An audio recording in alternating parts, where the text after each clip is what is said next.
Olá, estamos iniciando a nossa live sobre a escrita acadêmica e o serviço social. É uma live do curso de serviço social da FAOP e a FAOP que já está com inscrições para o seu vestibular 2021.1 para os cursos de serviço social e psicologia. E você pode se inscrever, deixa eu ver aqui, as inscrições vão até janeiro, dia 7 de janeiro, e as provas presenciais acontecerão no dia 10, e também as provas do vestibular podem ser feitas online, do dia 4 ao dia 10 de janeiro. Então você já pode se inscrever para um dos cursos da FAOP, o curso de psicologia, o curso de serviço social. E nós estamos aguardando chegar a professora Larissa. Nossas alunas já estão chegando para a live. A Cícera, a Daiane, já estão ligadas aí na nossa live.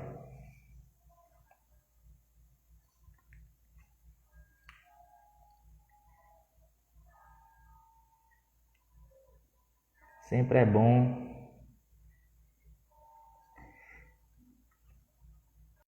trabalharmos temas diferenciados aqui nas lives que temos realizado e sempre com o propósito de trazer conhecimentos aprofundados para as nossas alunas, os nossos alunos.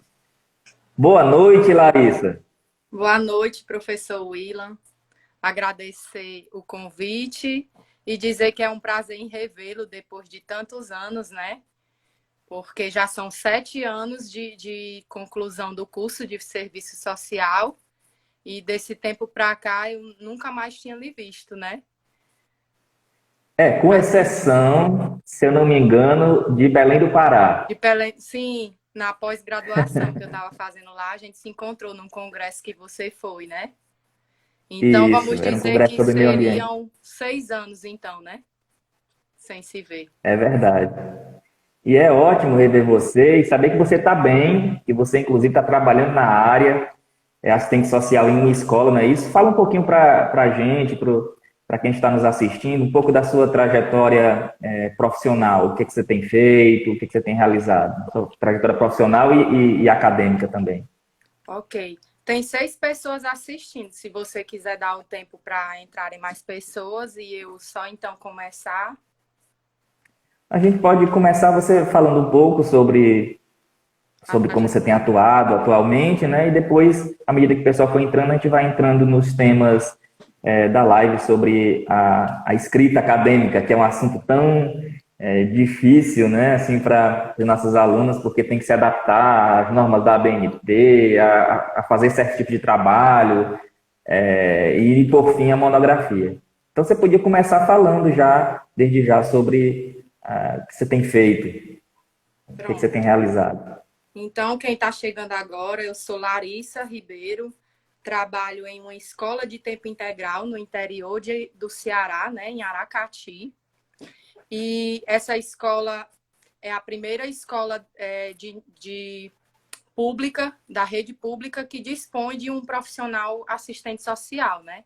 Porque até então nós temos assistentes sociais só na rede privada. Então, está sendo algo muito proveitoso trabalhar na área da educação e poder construir e reconstruir a prática todos os dias, né? Porque a educação é um campo vasto, com muitas possibilidades de atuação, e também é um campo novo para nós assistentes sociais, que estamos inseridos em grande parte na área da saúde e na área da assistência social, né? Trabalhando com o CRAS, com as políticas os programas de distribuição de renda, enfim. E na área da educação está sendo um campo novo e proveitoso para mim. E dizer que eu fiz pós-graduação em políticas sociais em Belém do Pará e também estou pleiteando uma vaga no mestrado da UES. Também me formei em pedagogia, porque não pretendo abandonar a área do serviço social, de jeito nenhum. Sou concursada na área do serviço social, mas eu decidi fazer pedagogia porque, além de me identificar com a área e me ajudar no meu trabalho com as práticas pedagógicas, em trabalhar oficinas com os alunos na minha escola, eu vi que o curso me trouxe muitos subsídios para a minha prática profissional, né? No trato com as crianças, nessas oficinas, porque eu trabalho muito, um trabalho fora daquela burocracia de ficar somente na sala fazendo os acompanhamentos. Vocês sabem que o assistente social faz os acompanhamentos individualizados na sala, né? E que tem o sigilo profissional, que precisa de todo aquele olhar especial para determinados casos prioritários. Mas eu também gosto de trabalhar com as oficinas, com mobilização, esclarecendo direitos, cidadanias. Hoje mesmo eu fiz uma palestra pelo Google Meet com as turmas sobre consciência negra, que nós ainda estamos trabalhando um projeto chamado Promoção da Cidadania e Resgate Cultural. E dizer para vocês que esses projetos que eu desenvolvo na escola, todos eles dependem da escrita acadêmica, né? Então, todos eles estão dentro da nossa temática e de todo o trabalho que vocês estão tendo no período de faculdade. Eu digo muito assim, eu sou filha de professora e digo muito que um bom aluno no período acadêmico reflete no profissional que ele vai ser. Assim, eu não estou julgando, tem casos, exceções, né? São raras exceções que não eram bons alunos, mas a maioria, quem é bom aluno no período acadêmico, geralmente consegue se destacar nos seus locais de trabalho, desenvolver um trabalho mais consistente. Porque, assim, muitas pessoas acham que o trabalho do assistente social, os leigos, né? Que é caridade, que é conversa, você chama um menino para a sua sala para conversar, não tem a dimensão da sistematização do nosso trabalho. Por isso que vocês, estudantes, devem estar imbuídos do processo de escrita. Porque quando você desenvolve um projeto desse, para você entregar para a gestão da sua escola, para a gestão da Secretaria de Educação, você entregando o projeto sistematizado, feito com objetivos gerais, objetivos específicos, justificativas, você entregando o projeto todo racionalizadozinho, vai ser aceito e incorporado na escola com um olhar melhor do que você ir falar, tentar explicar de boca, como a gente diz no popular, né? Porque, sim, eu tenho tido nesse período de pandemia muita aceitação dos meus projetos. Eu fiz um projeto que o nome é Trabalhando Competências Socioemocionais em Período de Pandemia, que a gente dá um olhar especial à criança, mas não somente à criança, como também à sua família. Aí, em parceria com a psicopedagoga, fazendo nesse sentido de palestras educativas pelo Google Meet e trazendo as mães também para participar, para saber como estão as emoções nesse período de pandemia. E aí, desse trabalho, surgem encaminhamentos, que aí essa parte de falar no individual, você encaminhar para um psicólogo, encaminhar para a rede de serviços de saúde do município, né? Porque vocês sabem que esse período de pandemia, muitas pessoas desenvolveram transtornos psicológicos, ansiedade, transtornos do sono, relacionado a... Falando mais das crianças, né? E aí entra esse nosso olhar para além do que está posto, para além das aparências. E como é que eu vou olhar além das aparências nesse período de pandemia para o meu aluno? É através do Google Meet, é através da visita domiciliar, do busca ativa. Quando eu identifico que aquele aluno está ausente do processo remoto, quando eu, por meio da escuta telefônica, ele me diz que não dispõe dos meios de comunicação. Então, aí a gente vai trabalhar com as visitas. Então, assim, são muitas possibilidades de atuação e eu me sinto realizada em trabalhar na área da educação, né? Eu almejo ser professora universitária e espero conseguir isso posteriormente e poder conciliar, porque realmente eu me identifico com a área da educação, mas eu já estagiei na saúde, no NASF, que fazia todo esse trabalho com grupos, grupo de idosos, grupo de gestantes. E o nosso trabalho de assistente social tem muito esse caráter pedagógico, de passar informação, reunir grupos. No CRAS, do mesmo jeito, trabalho de grupos, visitas domiciliares e acompanhamentos. Enfim, eu falei muito, né, Willa? Não, é isso mesmo. É importante você trazer essas informações da atuação do assistente social, em especial na escola. Você trabalha com a equipe multidisciplinar? E outra pergunta, há apenas uma escola de tempo integral em Aracati? Há possibilidade de ampliação do trabalho do assistente social nas outras escolas? Na rede federal, nós temos o Liceu, né, que você conhece, que é de tempo integral, mas não dispõe de assistente social. Na rede municipal, a única que dispõe de assistente social é o Darcy Ribeiro, que é a escola que eu atuo. As outras escolas são somente privadas, né, que dispõem de assistente social, maristas, salesianas, enfim. Mas, assim, o projeto é que tenha assistente social também na creche de tempo integral.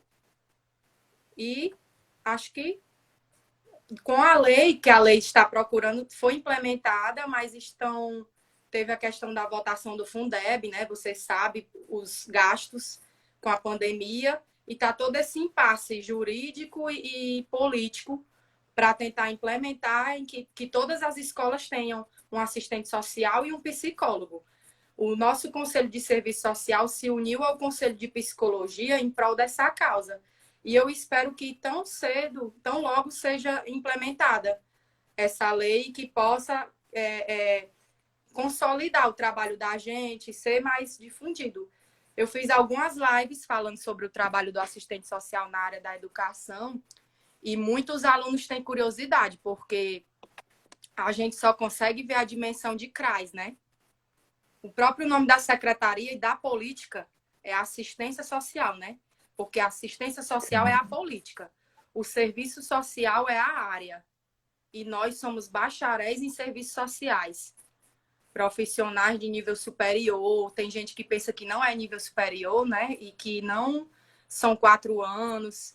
Então, assim, é uma categoria de luta que muitas vezes não é reconhecida nos espaços como essenciais, né? Às vezes é considerado em caráter residual. Se eu tenho um psicólogo na minha escola, eu não preciso contratar um assistente social. Como se o trabalho da gente fosse psicologizante.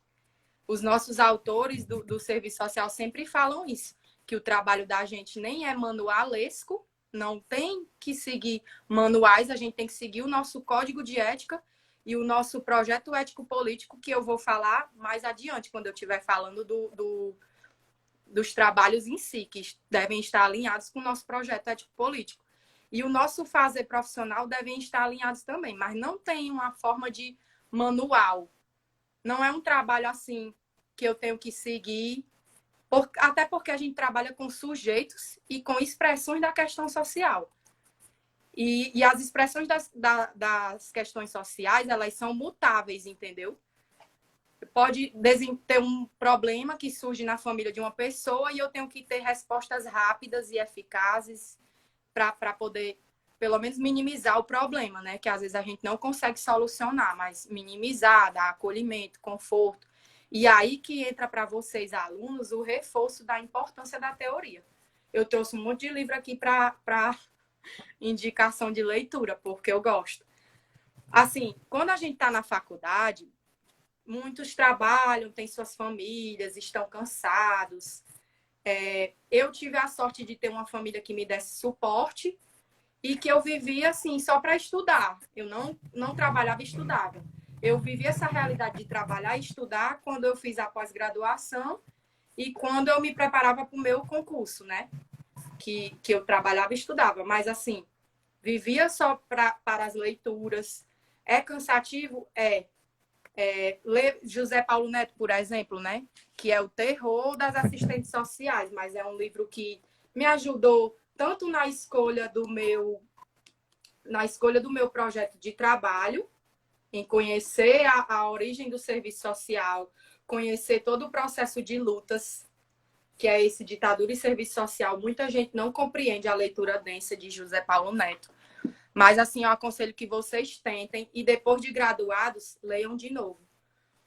Façam apontamentos, fichamentos, porque a teoria é muito importante para você ser um profissional que saiba se impor nos locais de trabalho, dizer, ó, minha prática é assim, assim, podemos fazer assim. Agora, assim, sempre desenvolvendo um trabalho em equipe, que você possa ter o acolhimento da gestão, certo? Não vai ser aquele revolucionário que vai, entendeu? Você tem que buscar acessos, como o Gramsci diz, né? Buscar acessos, possibilidades, trabalhar em prol dessa hegemonia de conquistas com espaços para a nossa classe usuária, né? Que geralmente é a classe mais vulnerável, né? A gente trabalha com as vulnerabilidades sociais, com pessoas em situação de violação de risco, né? E aí tem que ter todo esse olhar delicado, porque se você bater de frente, você não vai conseguir uma resposta para o seu usuário. Assim, tem que bater de frente quando você vê que é algo muito errado, que você está além do seu código de ética, entendeu? Eu prefiro trabalhar assim, numa gestão democrática. Na minha escola eu tive isso, assim, eu puxo bandeira. A diretora é muito democrática, nos escuta, debate sobre os alunos, propõe estratégias, busca entender o que é que o assistente social faz. Até porque ela também já foi professora do curso de serviço social da FVJ. Então, assim, eu tive muita sorte de ter essa aceitação dos meus projetos, das minhas ações dentro da escola. E aí a gente fez E, sobre o bullying, sobre consciência negra. Hoje foi o consolidado e meio que a despedida dos meninos. Aí eu posso falar para vocês. Consciência negra, bullying, valorização à pessoa idosa, valorização à cultura indígena. Tudo isso bacana, no muito bom. semestre de agosto até dezembro. Diga. Sim. Assim, Larissa, você hoje é uma liderança na sua profissão, né? Atuando na escola, você tem essa desenvoltura aqui na live, embora quando a gente vai fazer uma live sempre fica vem o nervosismo inicial. Você tem uma bagagem de estudo, de atuação, mas você passou pela graduação e sentiu na pele as inseguranças, os medos, principalmente quando teve que encarar a escrita acadêmica, que tem a sua particularidade, ter que enfrentar, conhecer as normas da BNT, a forma correta de fazer os trabalhos, saber fazer uma resenha, enfim. Você sempre foi, assim, uma aluna destacada, bastante inteligente, dedicada, mas você passou por esses momentos difíceis de compreender como é que faz, como é que escreve na faculdade. E eu queria saber assim como é que foi, a gente vai voltar um pouco no tempo e você falar um pouco como foi, porque nós temos alunos que estão assistindo essa live que são do segundo período, então estão começando ainda, tem até insegurança de falar em público, de apresentar um trabalho, um seminário. Então conta aí pra gente como foi esse processo de crescimento seu, acadêmico, tomando conhecimento da escrita acadêmica, das normas, e e crescendo academicamente a cada semestre. Conta um pouquinho para a gente aí, conta experiências suas, fica à vontade. Eu também era uma pessoa muito tímida no período de faculdade para apresentar trabalhos. Mas eu me preocupava muito mais com o que o outro ia pensar de mim, porque muitas das vezes o Willan conhece. Eu fazia uma pauta, fazia roteiro, todo aquele cuidado em me preocupar com o que eu ia falar lá na frente. Às vezes você vai imbuído do conhecimento, mas esse nervosismo e o medo da aceitação do outro é que faz você projetar na sua mente que você não é capaz de fazer aquilo. Sendo que quando você vai apresentar um trabalho e você se preparou, querendo ou não, você tem um pouco de segurança. Então, o que me apavorava eram mais essas questões da empatia com a turma, né? Porque era tudo novo. E hoje eu posso dizer assim, eu fiz muitos cursos, inclusive eu fiz um curso de oratória para me portar em público, para saber. Eu tenho até Olha alguns só. vícios. E essa empolgação toda, gente, é porque eu amo a minha área. E eu, assim, acredito que eu me realizei. E tem gente que diz assim, passou no concurso, se acomodou. Só que comigo é o contrário. Eu passei no concurso e eu tô querendo mesmo mostrar o serviço, tô me empenhando demais, assim, porque também tem esse desejo de trabalhar em universidade.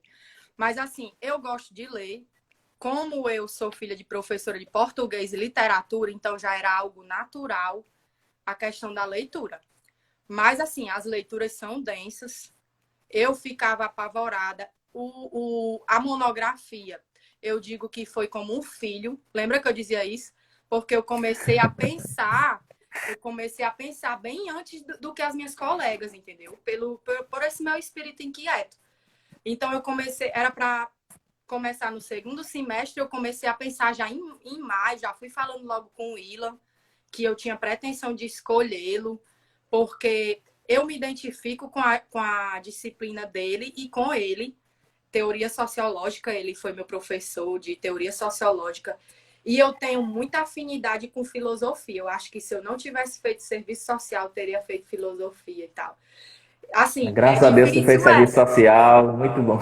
Pois é difícil, porque eu fui ler Nietzsche, eu fiquei louca. Assim, várias concepções que você... Entendeu? Tô lendo Platão, tá sendo um livro infinito, pequeno, mas que eu tô dando voltas e voltas, mas que quando você consegue entender a mensagem, você fica feliz Sim. demais. É igual Karl Marx, que é o nosso queridinho do serviço social, por toda a luta pela igualdade de classes, pela não exploração do sistema capitalista. E aí falar para vocês um pouquinho da importância de cada projeto científico nosso estar alinhado com o projeto ético-político. O que é o projeto ético-político do serviço social? É uma projeção coletiva, vamos dizer assim, que envolve os sujeitos e a categoria do serviço social em torno dos valores do nosso código de ética. E que valores são esses que são mais latentes no nosso código de ética, que é a ampliação da liberdade, concebida como autonomia, a emancipação dos sujeitos que trabalham com a gente, o pleno desenvolvimento dos indivíduos, ou seja, trocando em miúdos, eu não posso influenciar as escolhas do meu usuário. Eu posso orientar, esclarecer, acolher, conscientizá-los quanto aos seus direitos no município, a respeito de programas de benefício. Olha, você tem direito a receber tal benefício, vou lhe encaminhar. Conscientizar os sujeitos, né? Mas eu não posso tomar a decisão pelo meu usuário. Ele tem que ter o poder de escolha, a liberdade de escolher o que é melhor para ele e o que é melhor para a sua família. Por isso que no CRAS a gente traça um plano de ação futuro, né, com a família. E a família vai se propor a realizar esse plano ou não. E eu trago isso também para a área escolar. Eu me proponho com a família a construir o melhor para o filho da pessoa, né? A qualidade do ensino, porque eu trabalho com crianças de 6 anos até 11 anos. Então, muitos não têm essa autonomia de se responsabilizar pelos estudos, né? A independência de pegar uma ferramenta tecnológica e assistir a aula, entendeu? Precisam do pai, precisa daquela importância do adulto para poder ser um norte na vida da criança. Então, a gente faz palestras nesse sentido, explicando sobre os direitos e deveres da criança e do adolescente, primeira infância. Aí, voltando ao nosso projeto ético-político, defesa intransigente dos direitos humanos contra todo tipo de autoritarismo, combate ao preconceito. Então, assim, quando vocês forem desenvolver o projeto de trabalho de vocês, deve estar alinhado com essas premissas do nosso código de ética, né? Deve ser um trabalho conscientizador, que você procure a teoria como suporte, entendeu? A minha monografia ela foi muito densa. Eu estou aqui com ela aberta para falar para vocês. Foram 83 páginas com os anexos. E o grande medo com o Willan era de ficar muito aberto. A gente mudou o título várias vezes, não foi? Porque eu queria abordar a globalização, consumismo, alienação. Eu queria abordar tudo no mundo que eu me empolgava, entendeu? É a sua mente filosófica. Pois é, aí o Willan, isso vai ficar um tema muito aberto. E ficou um tema extenso, né? Mas ideologia e alienação na visão... Ideologia e alienação da classe trabalhadora no capitalismo contemporâneo. Esse foi o tema da minha monografia. E aí eu queria abordar os conceitos, o que era ideologia, o que era alienação, os elementos do sistema capitalista, É o porque você que é precisava, desigualdade. Larissa, Diga. você precisava fundamentar o que você queria defender, né? E para isso precisava esclarecer os diversos conceitos. E nessa hora da escrita, no início, em que tem que definir conceitos, delimitar o tema, é muito difícil a delimitação do tema, porque vem um mundo de conhecimento, de coisa, de ser empolgada, né? Querendo falar sobre várias coisas, mas tem que delimitar para não ficar muito extenso, para não ficar vago. E nessa hora é uma hora difícil, porque tem que se fazer escolhas de temas, de assuntos, e outros tem que se deixar de lado. E aí, essa caminhada é que muitas vezes estressa quem está nesse processo da escrita, né? Porque você queria falar de muitas coisas, e muitas vezes você não pode, por conta da delimitação. E muitas vezes Mas eu nem acredito que... sabia, porque eu não queria ler o livro inteiro, eu queria ler aspectos do livro. Eu lembro que o Willan conseguiu um livro que me explicava melhor sobre o Capital. Você pode citar, que eu nem me lembro. Era no seu conhecimento Eu não sobre vou o lembrar. Capital, para poder eu não estudar o Capital em si, porque é uma vasta obra, Sim. né, de Karl Marx. E aí ele Ah, trouxe... sim, eu lembrei. Não sei se Mas era a não vou Luesa. saber citar, mas era um texto que apresentava os conceitos do Capital, sem precisar ler a Foi a obra, porque o salvação. Capital é uma obra de economia e é muito densa.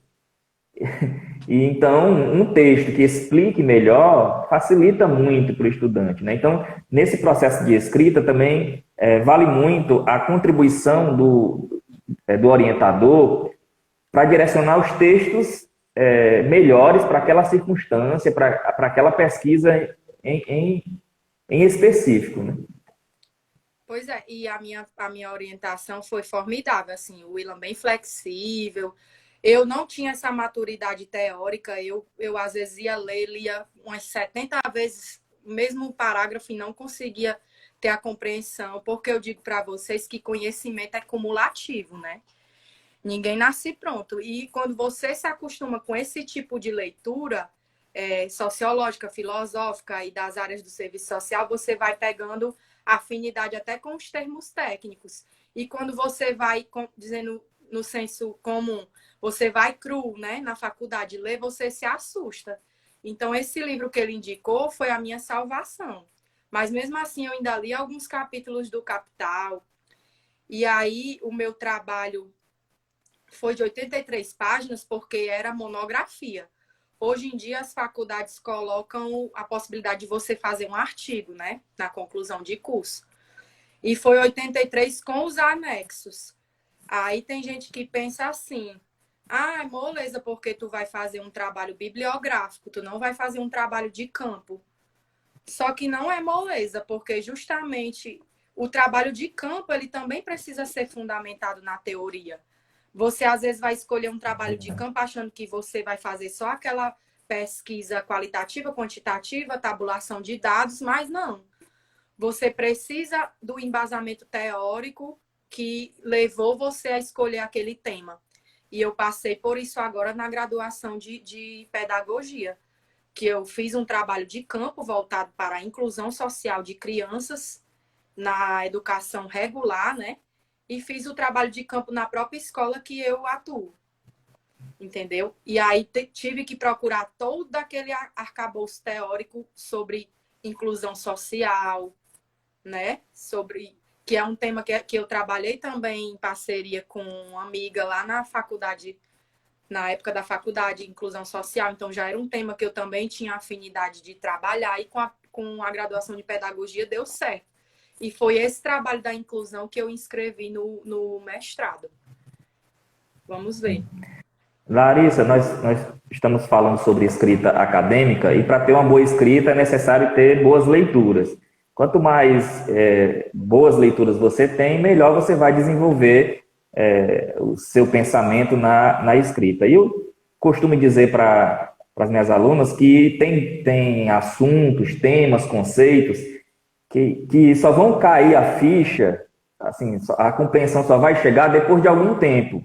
Então você vai assistir aulas sobre que os professores vão falar sobre determinados conceitos, vai ler a respeito, vai ver palestra a respeito e você não vai entender. Quando de repente, lá na frente, cai a ficha. Faz sentido isso Faz. para ti? É meio do que o que eu estava falando, né? Dessa questão do conhecimento ser cumulativo.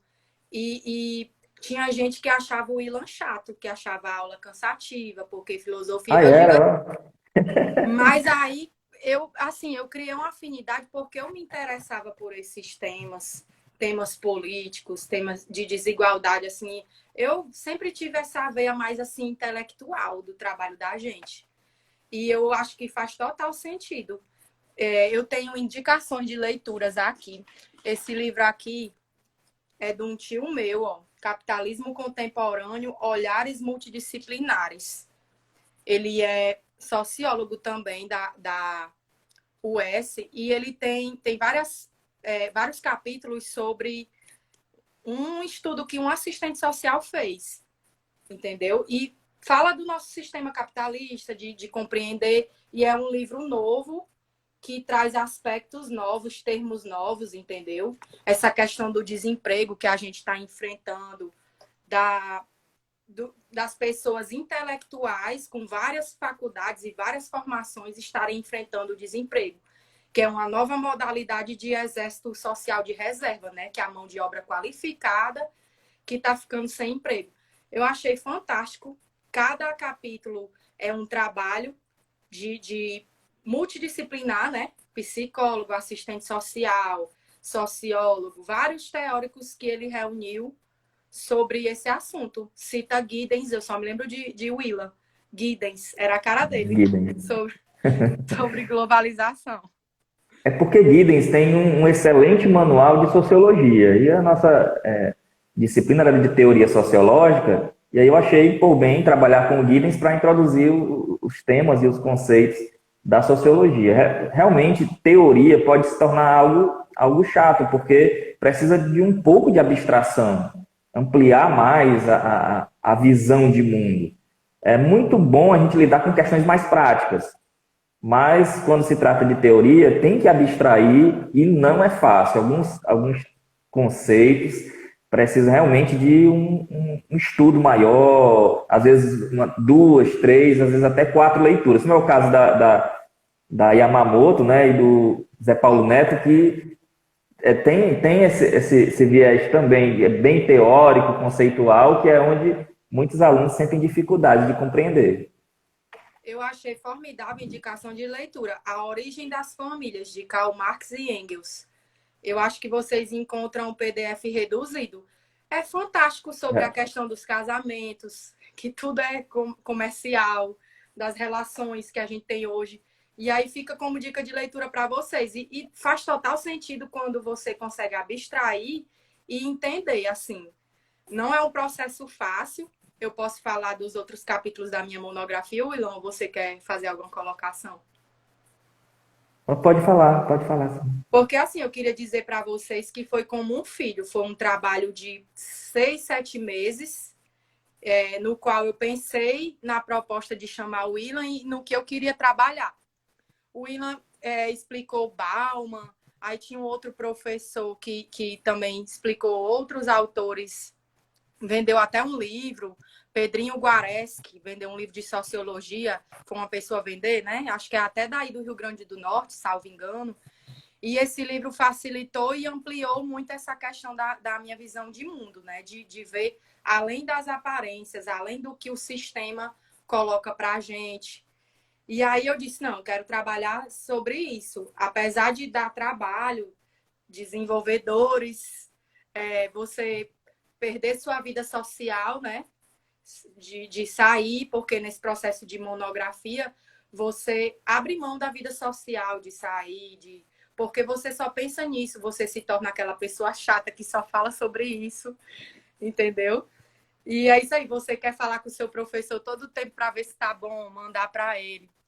E aí tem aluno que às vezes folga, né? Teve uma hora que eu disse assim, William, não vou fazer mais esse título, não. Tu fecha no título aí para mim porque eu não aguento, não. Porque a gente mudou o título várias vezes, que eu queria botar o Brasil inteiro dentro do título. E aí imagina o Então, trabalho para poder pensar num título, definir um título que vai, que é digamos assim, cartão de um entrada. resumo do que é o seu trabalho, né? O título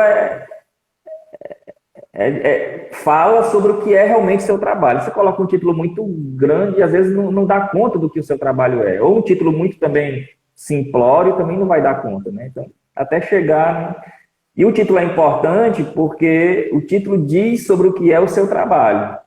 Agora, na sua fala aqui na live, você tem falado bastante sobre conceitos, sobre teoria, e dá a entender que seu trabalho foi somente teórico. Mas não foi, você lidou com um problema, com uma questão prática, que foi o programa de transferência de renda, o Bolsa Família.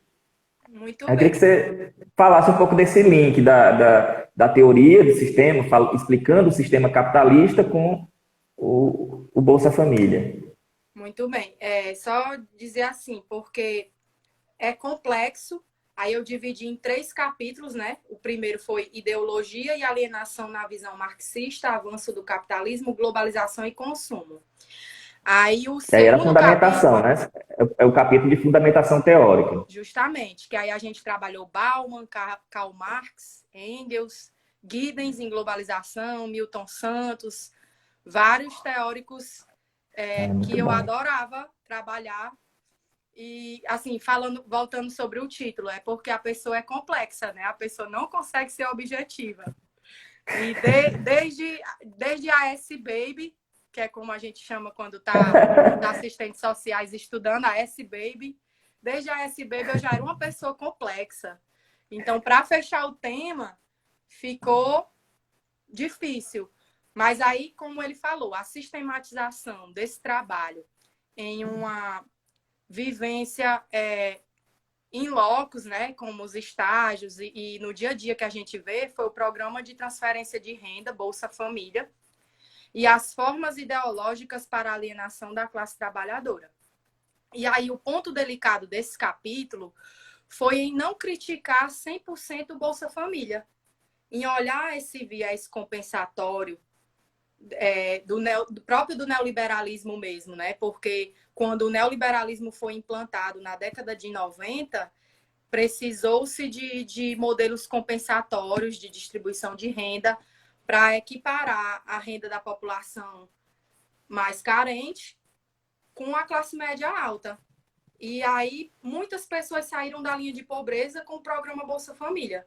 Então, assim, eu não queria que o meu trabalho tivesse essa visão, porque já pensou um assistente social falando mal do Bolsa Família? Que é um programa que a maior parte dos nossos empregos é na concessão do Bolsa Família, é no acompanhamento, nas visitas domiciliares nos CRAs, entendeu?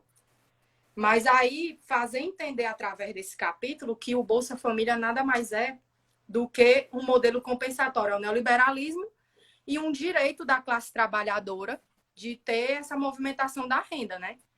Aí, por isso, a gente procurou dividir em tópicos, explicar essa questão do neoliberalismo e a importância do Bolsa Família e seus aspectos positivos e negativos, né? Porque o Bolsa Família foi, sim, instrumento ideológico para conseguir votos em eleições, né? Muitas pessoas pensam que candidato tal entrar vai acabar com Bolsa Família. E, assim, dizer por meio deste capítulo que esses modelos compensatórios sempre existiram, seja no Brasil, seja fora do Brasil, através do keynesianismo, né, que vocês vão estudar, o estado de bem-estar social. Quem está no primeiro período, eu não sei se ainda estudou.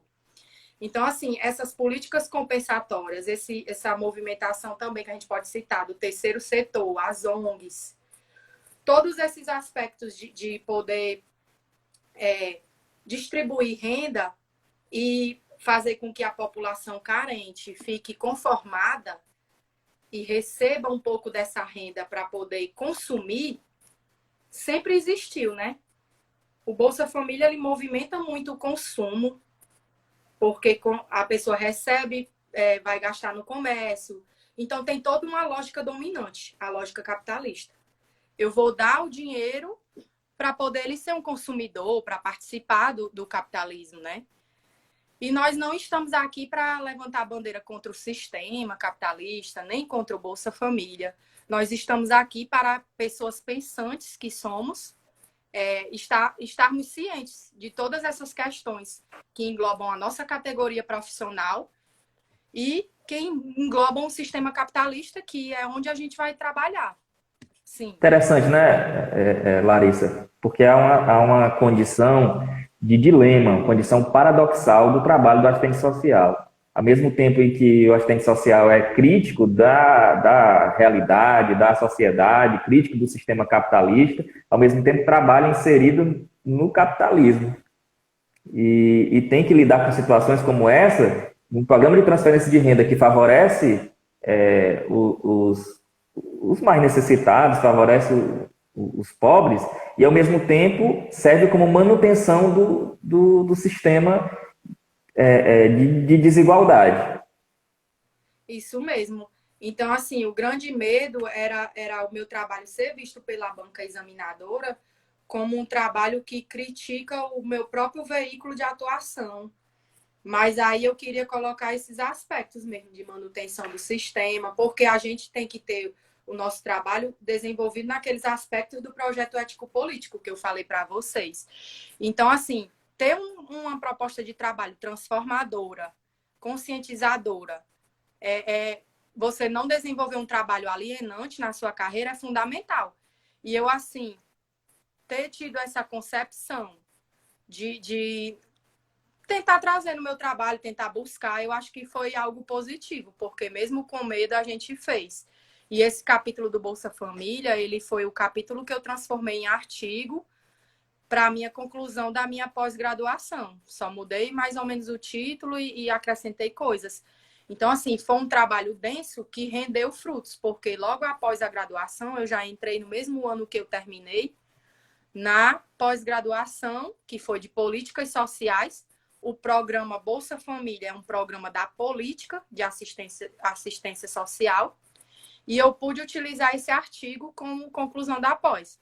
E o último capítulo, para puxar mais para a nossa área do serviço social, né, por sugestão do professor Willan também, foi a questão de ver o trabalho do assistente social justamente como essa perspectiva que ele falou, perspectiva do empoderamento da classe trabalhadora. Então, assim, foi uma luz que o Willan me deu para fechar o meu trabalho, vamos dizer assim, com chave de ouro. Porque ele quem propôs esse capítulo de como o assistente social pode estar contribuindo com o empoderamento da classe trabalhadora, com a quebra dos paradigmas, né? A quebra do processo de alienação que o sistema capitalista faz com a gente, que o consumismo faz, entendeu? Aí, pronto, aí desse capítulo a gente transformou num artigo, né, Willan? E publicamos Sim. na revista da faculdade. Esse capítulo também rendeu frutos, que a gente fez esse artigo. E aí a gente faz um breve histórico do serviço social no Brasil, falando desse movimento de reconceituação profissional, que aí eu usei o livro da Yamamoto, Relações Sociais e Serviços Sociais, e esse aqui do José Paulo Neto, para falar do movimento de reconceituação. E aí finalizei com as considerações finais, o glossário de termos técnicos. Então, assim, muito feliz por ter obtido nota máxima nesse trabalho, porque eu era uma aluna quase 10, eu vivia dizendo isso. Porque às vezes eu tirava 9, aí eu ia questionar com o Willan, né? Tipo, Eu ria tanto disso. Síndrome da CDF, filha de professora. Aí eu ia questionar, mas o Willan, um 9,5 é um quase 10. Quando for me dar um 9,5, não me dê um 9,5, me dê logo um 9, porque um 9,5 é o quase 10. Então, assim, eu não suportava em ser aquela aluna quase 10. Eu queria ser o 10. Aí, antes de apresentar, eu disse, Willan, eu tô nervosa e tal, né? Tinha muito medo da nossa coordenadora, mais diversa. Aí eu disse, Willan, pronto, é agora. Mas eu não quero ser um quase 10. Aí peguei a Olha aí, ficou nervosa, mas aí deu certo. Ainda quebrei o ficou provado que você não é quase 10, né? Quê? Ficou provado que você não é quase 10. Pois é, mas eu passei a graduação sendo quase 10. Aí no final deu certo.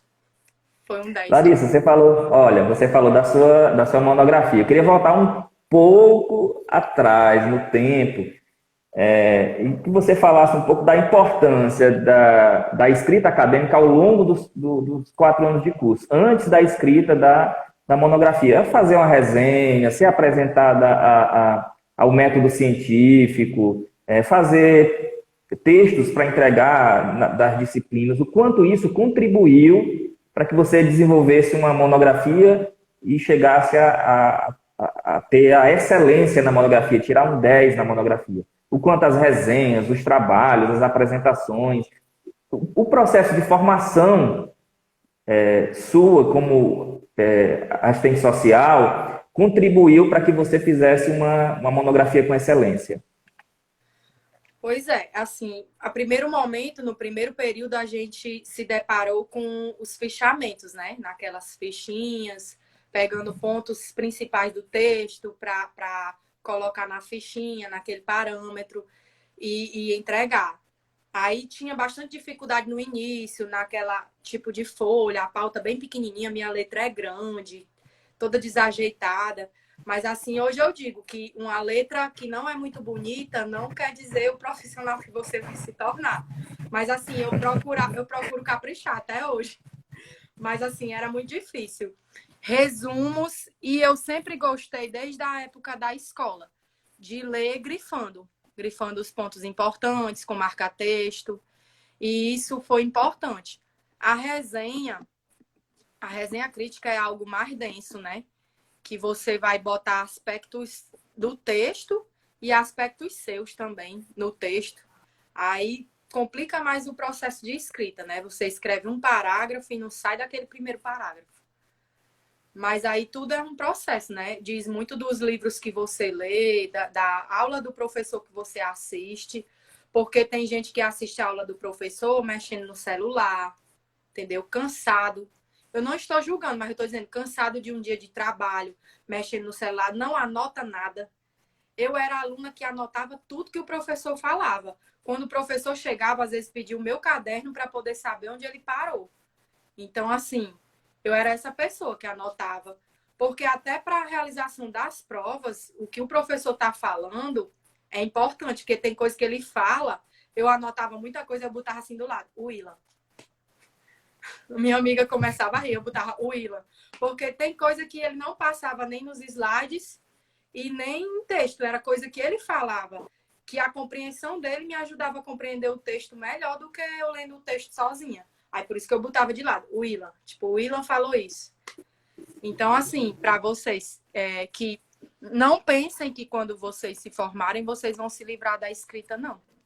São pareceres, são relatórios, estudo de caso, entendeu? Hoje mesmo, essa semana mesmo, eu tive que entregar 6 relatórios. Cada turma teve um relatório de casos prioritários.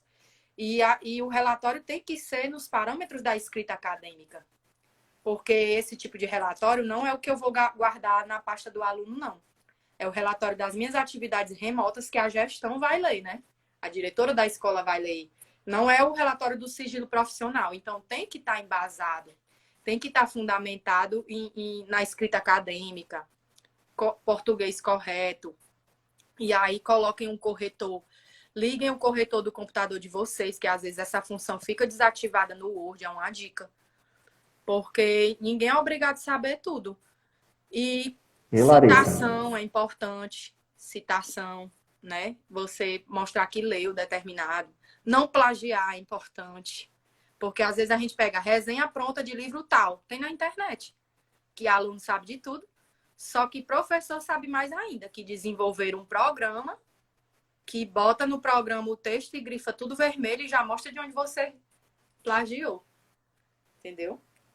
É lamentável quando a gente encontra alunos que seguiram esse caminho, né, que optaram pelo plágio. É muito triste, a gente fica chateado e assim, é um ato de desonestidade o plágio. Eu prefiro um aluno, uma aluna que faz o trabalho cheio de defeitos, cheio de falhas, mas que a gente vê que foi o aluno que fez. que é uma construção da pessoa, e ela está crescendo ali ao escrever, ao tentar fazer com suas próprias palavras. Agora, quando a gente encontra aluno que utiliza o plágio, a gente fica triste, né? Lamenta, e não traz Aí crescimento pessoal profissional. você pode ler o que determinado autor falou e tentar falar, reproduzir o que ele falou com suas palavras, né? Para não ser plágio. Sim, Tem as gambiarras acadêmicas. Tipo, eu quero falar o que determinado autor está dizendo. Eu poderia ter dito isso.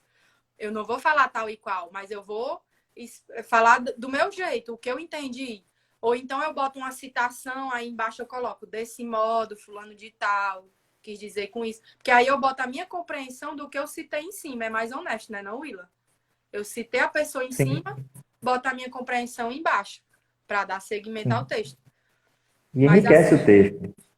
vocês têm que ter a prática de escrever mesmo, porque é igual um post que eu fiz essa semana. É praticamente inconcebível um assistente social que não goste de ler e não goste de escrita. Tá no curso errado, entendeu? Porque o nosso trabalho não é só conversando. Chega momentos que a gestão pede relatório. Chega momentos que você precisa encaminhar um processo de guarda na justiça, que você precisa fazer para o promotor um relatório. Eu já passei por isso, de conflitos familiares, de ver quem vai ficar com a guarda do filho, que o assistente social precisa desenvolver o seu parecer técnico. E aí você tem que ler. E é com a prática que a gente consegue mesmo. Difícil é, viu? Não é fácil, não. Quando você termina, é uma Larissa, alegria tão grande. Larissa, você fez uma associação entre a escrita acadêmica e a escrita profissional. Que a escrita acadêmica é importante para que o profissional tenha uma boa escrita no trabalho, para fazer, inclusive, relatórios. E esses relatórios não são só para aquela expressão popular, encher linguiça. Não se vai fazer um relatório só para depois arquivar. Os relatórios são importantes para a tomada de decisão, para que se busque resolver situações, no seu caso, dentro do ambiente escolar. Então, uma boa escrita de um relatório que tem uma clareza da situação, do que está acontecendo, ajuda muito a que a escola tome posições para resolução de problemas dos alunos, das famílias. Então, fala um pouco para a gente da importância desses relatórios para o trabalho da assistente social e para a resolução de problemas no ambiente de trabalho do assistente social. Pronto. No âmbito judicial, como eu falei, um relatório bem construído, colocando aspectos relevantes daquele conflito familiar que você presenciou, pode mudar e influenciar a decisão da vida de alguém. Olha aí. Então, a gente trabalha com vidas, né? Não é só o médico que trabalha com vidas. O assistente social, ele pode dar um conselho e construir uma estratégia de trabalho que ele possa ser influenciador, né?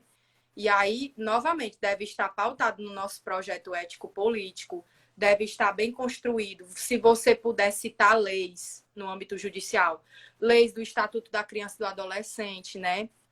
E reforçando questões que você possa identificar de possível negligência do pai ou da mãe, possível violação de direito.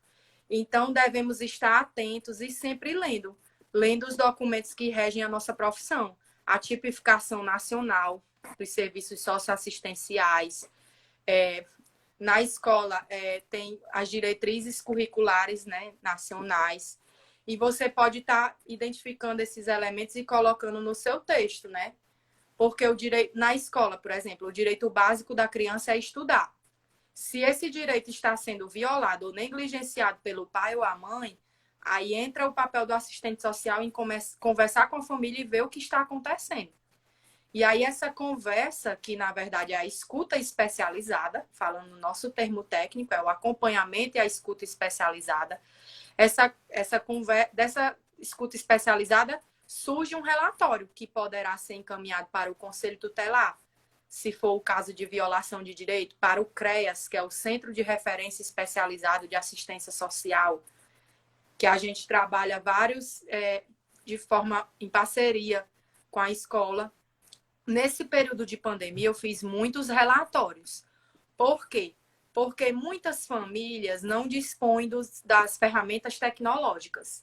Vocês sabem que a assistente social trabalha em áreas de risco e vulnerabilidade social, com públicos de risco ou vulnerabilidade social, ou próximo de entrar a situação de risco, né? Vínculos fragilizados ou vínculos rompidos.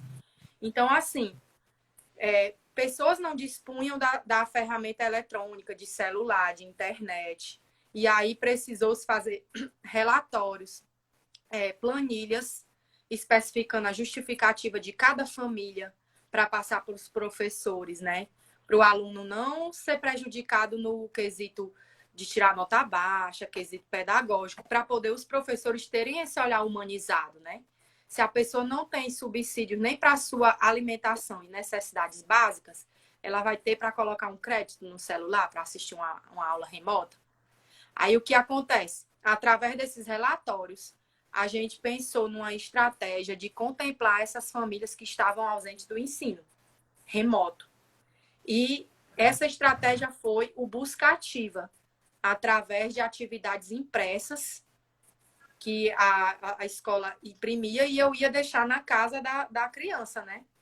Não foi 100% contemplado, porque pessoas mudaram de localidade, pessoas viajaram para interiores, encararam a pandemia como um período de férias e não entraram em contato, telefones foram perdidos. Aí, nesse caso que você não consegue contato, ou que você recebe uma possível suspeita de algum vizinho de trabalho infantil, que a criança foi levada para outra localidade para trabalhar, certo? Com recicláveis ou com pedir esmola, aí você...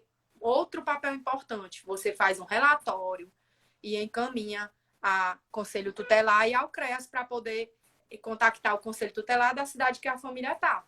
Então, assim, nunca vocês vão escapar do processo de escrita, do processo de reflexão, de você refletir o que é melhor para aquela família para poder determinar o seu parecer. Os pareceres sociais e laudos são mais utilizados no âmbito judicial. Mas um profissional de escola deve ter conhecimento. Porque tem caso de estudante que possa cumprir medida socioeducativa, estou pincelando por alto, possa cumprir, estou dizendo que é na minha escola, possa cumprir, porque tem a questão do sigilo profissional, que a gente não pode adentrar muito em aspectos pessoais, mas você me entende, né? Você pode estar trabalhando com uma pessoa que possa estar enfrentando alguma situação de risco e você faz o relatório para definir a situação daquela criança ou adolescente. Assim, eu trabalho com ensino fundamental, não peguei alguns casos assim complicados, mas a maior parte das vezes desse período de pandemia está sendo tentar combater a evasão escolar. Seja por falta de motivação, porque tem criança que bate o pé, diz que não vai, não quer, mesmo dispondo dos meios, problemas psicológicos, ansiedades, outros transtornos que podem ter surgido, que aí a gente faz encaminhamento para a rede de saúde e demais coisas que vocês possam imaginar. Larissa, o nosso tempo está se acabando.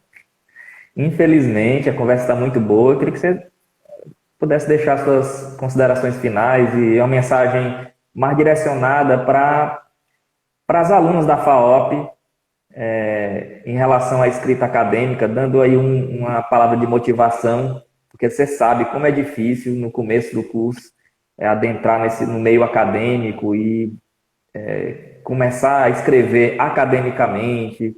Não é fácil. Deixa a mensagem para o pessoal. Pronto, eu queria dizer para vocês que não desistam desse processo, não desistam do curso, porque algumas colegas de faculdade desistiram do nosso curso, que é uma categoria de luta e que precisa de profissionais preparados, fugindo do senso comum, para poder vocês serem respeitados nos locais de trabalho, porque muitas pessoas não conhecem a dimensão e a importância do trabalho do assistente social. Puxem a bandeira do trabalho de vocês, sendo um profissional proativo, atuante, que não fica somente dentro da sala, que vai em busca do seu usuário, que vai em busca de saber o que tem no seu município para indicar, das políticas, dos programas, dos benefícios, vai em busca de parcerias e alianças como essa que eu construí aqui com o Willan, porque é a gente construindo conhecimento e trocando vivências que a gente vai pegando estratégias que estão dando certo em determinado local e aplicando na nossa cidade. Assim, porque assistente social tal faz isso, eu vou fazer também, porque está dando certo lá. E perguntando, quando não sabe, você pergunta. E querer dizer para vocês como despedida, mais do mesmo que eu falei, né? Leiam livros, leiam os romances, outros livros de afinidade, mas leiam um livro de teoria. Eu coloquei essa meta para mim, melhorar o meu padrão cultural de leitura. E nessa pandemia eu consegui ler uns 10 livros, intercalando com teoria, porque a gente precisa estar se atualizando, porque o próprio sistema capitalista está se atualizando, está com novas expressões da questão social. Cada dia é uma questão social diferente. É racismo, é desigualdade social, é desemprego. Nesse período de pandemia, os índices de desemprego estão alarmantes no país. É a questão do machismo enraizado na nossa sociedade, a população feminina sendo morta, sendo espancada. Então, assim, procurem ser atuantes, empoderadas e perguntar aos professores de vocês. Eu aperreava, era muito Willan. Quando eu não entendia, entendeu? Eu era essa pessoa que... Eu era tímida, gente. Eu era tímida. Eu ainda sou tímida. Só que hoje, quando você se prepara, tá aí, eu me preparei. Eu vou falar uma coisa com o Willan. O Willan não precisa, Larissa, é bem informal. Mas eu escrevi, gente, porque eu gosto. Eu gosto de escrever, de me sentir preparada, entendeu? Tanto é que o medo que eu senti hoje eram de problemas técnicos. Minha internet caiu hoje mais cedo. Problemas técnicos. Mas quanto ao conhecimento aí, ó. O computador aberto com o meu trabalho para falar para vocês. E a escrita, gente. Não deixem de escrever. Porque é importante. É errando que se aprende, né? É um ditado popular das nossas mães. É errando que se aprende. E o conhecimento vai acumulando ao longo dos anos. Eu acredito que eu sou bem melhor do que no tempo de faculdade. Eu fico olhando provas minhas que eu ainda tenho aqui. Aquele momento de nostalgia. Quando o Willan me convidou, eu organizei as gavetas, aí o momento de nostalgia. Aí eu, 9,5, quase 10, 8,5. 8,5. Aquela síndrome de CDF, né? Que só queria tirar 10, ainda ia infernizar o professor para perguntar por que não tirou 10. Mas eu te perdoo. Agradecer o Willan. Eu sou uma matraca, né? E na aula eu gostava de conversar também, mas eu conversava pelo papelzinho. Mas não conversem não, gente. Não conversem, porque vocês perdem muito da fala desse professor formidável que vocês têm, porque o Willan se garante, viu? Eu tenho um caderno aqui, ó. O Willan falou. O Willan disse. Mulher, deixa disso que eu fico sem graça. Ei, Larissa, pois em nome do curso de Serviço Social da FAOP, quero lhe agradecer. Creio que esse momento foi muito, muito proveitoso para as nossas alunas, para futuras alunas que venham a assistir a essa live e dizer que estamos juntos aí para a nossa produção do nosso artigo, né? Gente, ó, enquanto nós estávamos programando a live, nós tivemos, aliás, Larissa teve a ideia de nós publicarmos um outro artigo, né? E vamos trabalhando nisso. Então, é essa dedicação de Larissa que faz ela crescer profissionalmente, ela ser cada vez mais, né, uma profissional que busca novos horizontes, e ela vai alcançar sucesso, vai ser bem sucedida, porque ela está se dedicando ao máximo. Ela estudou no interior, trabalha no interior, na própria cidade dela, né? E isso, eu creio que é gratificante para ela, e acredito que ao se dedicar, você consegue ir longe, né? Quando você se dedica mesmo e procura superar os obstáculos. Então, Larissa, muito obrigado. por esse momento de aprendizado que nós tivemos aqui com você. Hoje, em especial, eu aprendi muito com você sobre o serviço social, sobre o trabalho da assistente social na escola e sobre a escrita acadêmica no serviço social. Muito obrigado. Obrigada, eu que agradeço. E eu sempre aprendendo contigo e foi bom relembrar desses momentos da construção desse trabalho, que foi a menina dos meus olhos e que eu pude esmiuçar e aproveitar em pós-graduação e aproveitar em artigo e li ele todinho para conversar com vocês. E isso que ele falou é mesmo, assim, eu passei num concurso na minha cidade, poucas vagas, né, 12 vagas, e foi muito difícil. E às vezes eu até me pego se eu acredito mesmo, porque muita gente de fora que passou e eu fui uma das poucas daqui, mas é porque foi uma entrega muito grande de estudo, de videoaula, de tudo. E eu deixo essa lição para vocês, que nada vem fácil, né? Tudo é difícil, nada cai do céu. Você ter que trabalhar e estudar é muito difícil. Eu passei por isso na época do concurso, né? E conseguir obter. E espero que dê certo o artigo, sim. E vamos começar as leituras, porque eu espero a indicação, né, do mestre. Muito bem. E Larissa, pois é isso. Muito obrigado. Deus te abençoe. Tamo junto. Amém. Tchau, tchau. Tchau, gente.